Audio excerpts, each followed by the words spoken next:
So yan mga karo, ito yung sample ng mala. Yung mga nakuha namin, Ilalagay na sa sako. ilalagay na po sa sako. So hello, what's up sa ating mga karo? Sana namang napakagandang hapon sa ating lahat. For today's video, samahan nyo kami ni paring Charlie. Kukuha kami ng Tumalanta, Chal.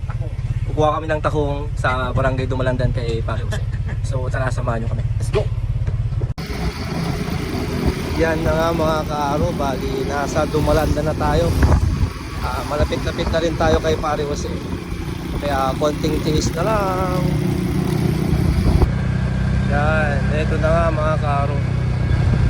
Naandito na tayo sa ilalim ng tulay. So ayan nga mga kaaro, naandito na tayo sa fish pen. Kuha tayo ng native na tahong. Tara, samahan nyo kami. Saan anak na dyan, ha? Hey, tumatawid na tayo. High-tide natin, high-tide. Ito po yung napakagwapong si Pare Jose. Ayan. Kanyang mga alaga. So ayan mga karo, ito yung sample ng malaga. Ayan o. Makaturok nila siya. Naging nga, mamport. Ito.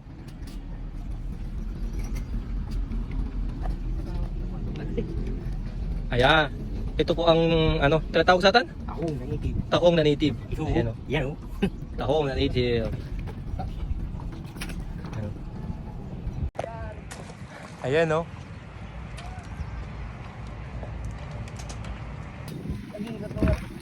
Yan na po si Karo. Gusto niyang mahulog. Susubukan niya manguha.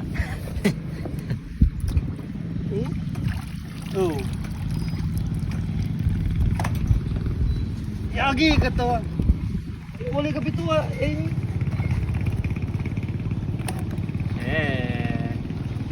Native na tahong. Hold me now, touch me now. So ito nga po pala lahat yung mga nakuha namin. Ilalagay na sa sako. Ilalagay na po sa sako. Sorry ko, kita na sa ano. Sako. Baka ito kasi asin yung dali mo ha.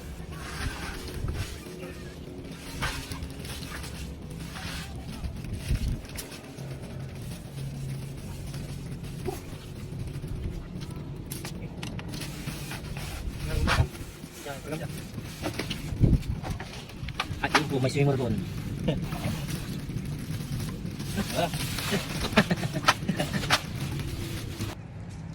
So ayun nga mga kaaro, bali abangan nyo sa next video ko kung anong luto ang gagawin namin dyan sa mga nakuha namin na yan.